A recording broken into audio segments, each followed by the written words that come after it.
Hello viewers, আজ বলবো 21শে মে 2025 সালের গুরুত্বপূর্ণ কয়েকটি কারেন্ট অ্যাফেয়ার্স যেগুলো বিভিন্ন চাকরির পরীক্ষায় খুবই গুরুত্বপূর্ণ বা আসতে পারে।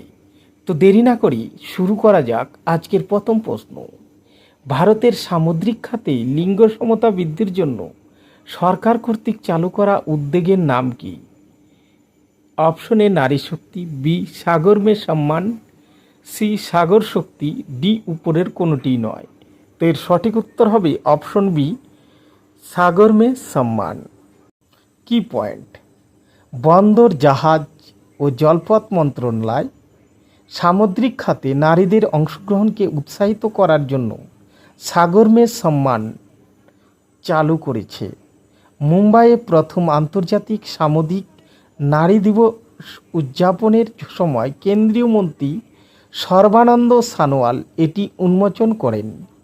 এই নীতির লক্ষ্য প্রশিক্ষণ, নিরাপত্তা, নেতৃত্ব এবং দক্ষতা উন্নয়নের মাধ্যমে একটি লিঙ্গ সমতাপূর্ণ সামুদ্রিক কর্মী বাহিনী তৈরি করা। এটি সরকারের বৈচিত্র্য, সমতা এবং অন্তর্ভুক্তি লক্ষ্য এবং সামুদ্রিক ভারত দৃষ্টিভঙ্গি 2030-এর মধ্যে সামঞ্জস্যপূর্ণ। সরকার 2030 সালের মধ্যে প্রযুক্তিগত সামুদ্রিক ভূমিকায় 12% নারী প্রতিনিধিত্বের লক্ষ্যমাত্রা নির্ধারণ করেছে। চলে যাব আমরা নেক্সট কোশ্চেন। RS-24 ইয়ার্স কোন দেশ দ্বারা তৈরি একটি আন্তঃমহাদেশীয় ব্যালিস্টিক ক্ষেপণাস্ত্র? এ ফ্রান্স, বি মার্কিন যুক্তরাষ্ট্র, সি রাশিয়া, ডি চীন। তো এর সঠিক উত্তর হবে অপশন সি রাশিয়া। কি পয়েন্ট? ইউক্রেনের সামরিক গোয়েন্দা সংস্থা সম্প্রতি জানিয়েছে যে রাশিয়া ইউক্রেন এবং পশ্চিমা দেশগুলিকে ভয় দেখানোর জন্য RS-24 ইয়ার্স অন্তর্দেশীয় ব্যালিস্টিক ক্ষেপণাস্ত্রের প্রশিক্ষণ এবং যুদ্ধ উৎক্ষেপণ চালানোর পরিকল্পনা করছে। RS-24 ইয়ার্স, যা ন্যাটো দ্বারা SS-29 নামে পরিচিত, একটি রাশিয়ান নির্মিত আন্তঃমহাদেশীয় ব্যালিস্টিক ক্ষেপণাস্ত্র। এটি আনুষ্ঠানিকভাবে 2010 সালের ফেব্রুয়ারিতে পরিষেবাতে প্রবেশ করে এবং এটি রাশিয়ার কৌশলগত ক্ষেপণাস্ত্র বাহিনীর একটি গুরুত্বপূর্ণ অংশ। এটি SS-19 স্টিলিটিও এবং SS-18 স্যাটার্নের মতো পুরনো ICBM প্রতিস্থাপনের জন্য তৈরি করা হয়েছিল। চলে যাব আমরা নেক্সট কোশ্চেন। সম্প্রতি খবরে দেখা ইন্দ্রায়ণী নদী কোন দেশে অবস্থিত? Option A Maharashtra, B Karnataka, C Madhya Pradesh, D Gujarat. তো এর সঠিক উত্তর হবে অপশন এ মহারাষ্ট্র, ভারত। কি পয়েন্ট? পিম্পরি চিঞ্চওয়াড় পৌর কর্পোরেশন সম্প্রতি চিখালিতে ইন্দ্রায়ণী নদীর নীলবন্যা রেখার মধ্যে নির্মিত রিভার প্রকল্পের 36টি অবৈধ বাংলো ভেঙে দিয়েছে। ইন্দ্রায়ণী নদী মহারাষ্ট্রে অবস্থিত একটি বৃষ্টি নির্ভর নদী এবং ভীমা নদীর একটি উপনদী, যা আরও কৃষ্ণা নদীর সাথে মিলিত হয়। এটি লোনাওয়ালার কাছে পশ্চিমঘাট থেকে উৎপন্ন হয় এবং তুলাপুরে ভীমা নদীর সাথে মিলিত হওয়ার আগে পুনে জেলার মধ্য দিয়ে প্রবাহিত হয়। নদীটি 103.5 কিলোমিটার দীর্ঘ এবং ধর্মীয় গুরুত্ব বহন করে কারণ এর তীরে দেহু এবং আলান্দি শহর অবস্থিত। দেহু কবি সন্ত তুকারামের জন্মস্থান এবং আলান্দিতে সন্ত জ্ঞানেশ্বরের সমাধি অবস্থিত। চলে যাব আমরা নেক্সট কোশ্চেন। কোন সংস্থা গ্লোবাল ইলেকট্রিক ভেহিকেল আউটলুক 2025 প্রকাশ করেছে? এ জাতিসংঘ পরিবেশ কর্মসূচি, বি আন্তর্জাতিক শক্তি সংস্থা, সি বিশ্ব অর্থনৈতিক ফোরাম, ডি বিশ্ব ব্যাংক। তো এর সঠিক উত্তর হবে অপশন বি আন্তর্জাতিক শক্তি সংস্থা। কি পয়েন্ট?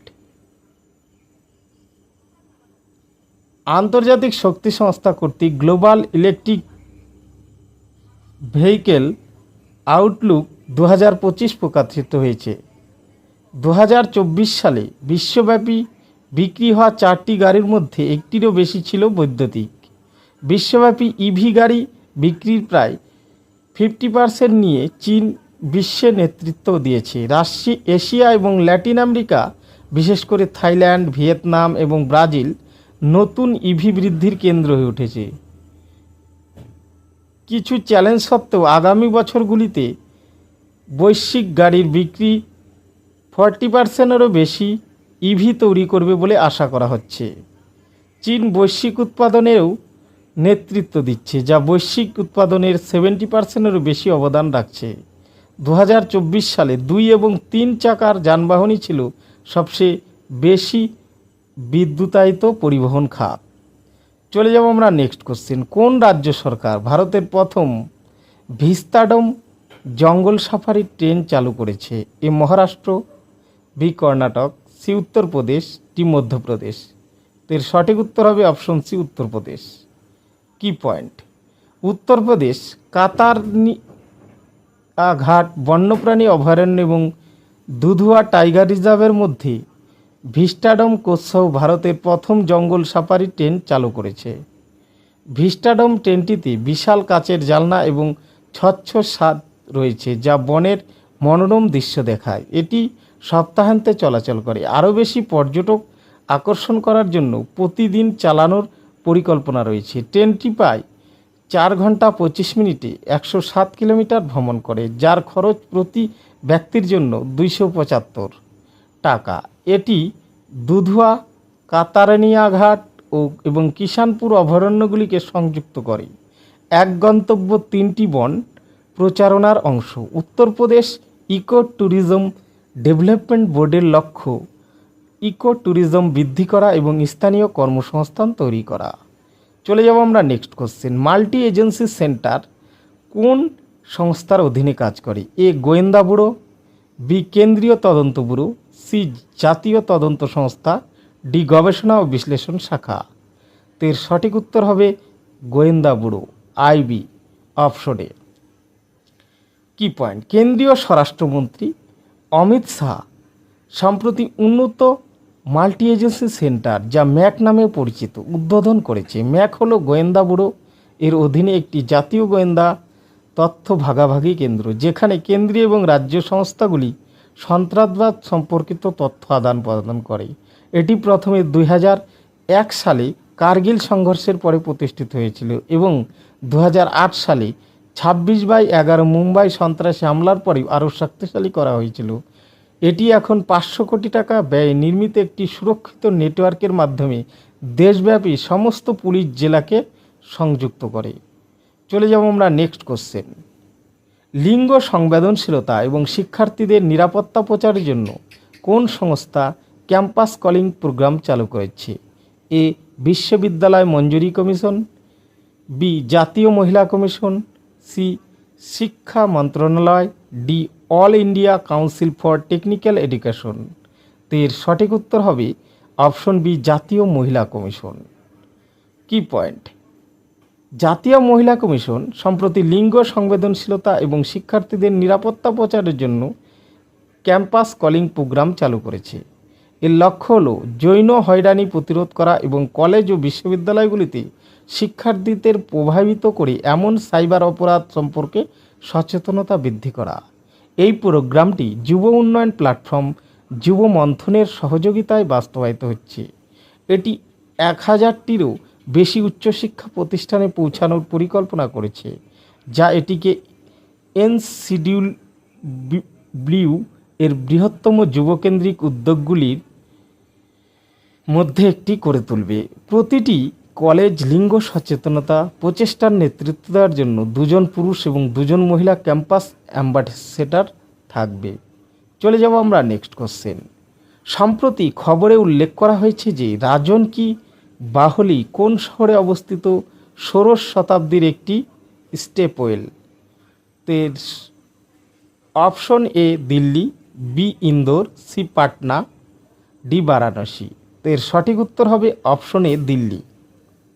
ভারতের প্রত্নতাত্ত্বিক জরিপ, ওয়ার্ল্ড মনুমেন্টস ফান্ড ইন্ডিয়া এবং TCS ফাউন্ডেশনের সাথে সম্প্রতি রাজন কি বাউলি সংরক্ষণের কাজ সম্পূর্ণ করছে। রাজন কি বাউলি, যা রাজন কি বাউলি নামে পরিচিত, দক্ষিণ দিল্লির মেহরাউলি প্রত্নতাত্ত্বিক উদ্যানে অবস্থিত ১৬শ শতাব্দীর একটি স্টেপওয়েল। এটি ১৫০৬ খ্রিস্টাব্দে দৌলত খান কর্তৃক নির্মিত হয়েছিল। মুঘলদের পরবর্তী শেষ রাজবংশ লোদি রাজবংশের সিকিন্দা লোদির শাসনামলে স্টেপওয়েলটি লোদি যুগের স্থাপিত এবং ঐতিহ্যবাহী জল সংরক্ষণ কৌশল প্রদান করে। চলে যাব আমরা নেক্সট কোশ্চেন। বিশ্ব উচ্চ রক্তচাপ দিবস প্রতি বছর কোন দিনে পালিত হয়? অপশনে ১৫ই মে, বি ১৬ই মে, সি ১৭ই মে, ডি ১৮ই মে। এর সঠিক উত্তর হবে অপশন সি ১৭ই মে। কি পয়েন্ট? উচ্চ রক্তচাপ এবং এর নিয়ন্ত্রণ সম্পর্কে সচেতনতা বৃদ্ধির জন্য প্রতি বছর ১৭ই মে বিশ্ব উচ্চ রক্তচাপ দিবস পালন করা হয়। ২০২৫ সালের প্রতিপাদ্য হলো আপনার রক্তচাপ সঠিকভাবে পরিমাপ করুন, এটি নিয়ন্ত্রণ করুন, দীর্ঘজীবী হন। উচ্চ রক্তচাপ, যা উচ্চ রক্তচাপ নামেও পরিচিত, এটিকে নীরব ঘাতক বলা হয় কারণ এটি প্রায়শই কোনো লক্ষণ দেখা যায় না। এটি বিশ্ব স্বাস্থ্য সংস্থা দক্ষিণ পূর্ব এশিয়া অঞ্চলে ২৯৪ মিলিয়নের বেশি মানুষকে প্রভাবিত করে। ঝুঁকির কারণগুলির মধ্যে রয়েছে তামাক এবং অ্যালকোহল ব্যবহার, অত্যাধিক লবণ, অস্বাস্থ্যকর খাদ্যাভ্যাস, ব্যায়ামের অভাব এবং মানসিক চাপ। চলে যাব আমরা নেক্সট কোশ্চেন। সম্প্রতি খবরে দেখা যায় যে সিংলস রোগটি কোন কার্যকারক দ্বারা সৃষ্ট? এ ব্যাকটেরিয়া, বি ভাইরাস, সি ছত্রাক, ডি প্রোটোজোয়া। এর সঠিক উত্তর হবে অপশন বি ভাইরাস। কি পয়েন্ট? দক্ষিণ কোরিয়ার একটি সাম্প্রতিক বৃহৎ পরিসরে পরিচালিত গবেষণায় দেখা গেছে যে যাদের দাঁত পক্সের টিকা দেওয়া হয়েছে তাদের হৃদরোগ এবং স্ট্রোকের মতো হৃদরোগজনিত রোগের ঝুঁকি 23% কম। দাঁত এবং হার্পিস জোস্টার, ভ্যারিসেলা জোস্টার ভাইরাসের পুনঃসক্রিয়তার কারণে হয়, যা একটি ভাইরাস যা চিকেন পক্সের কারণ।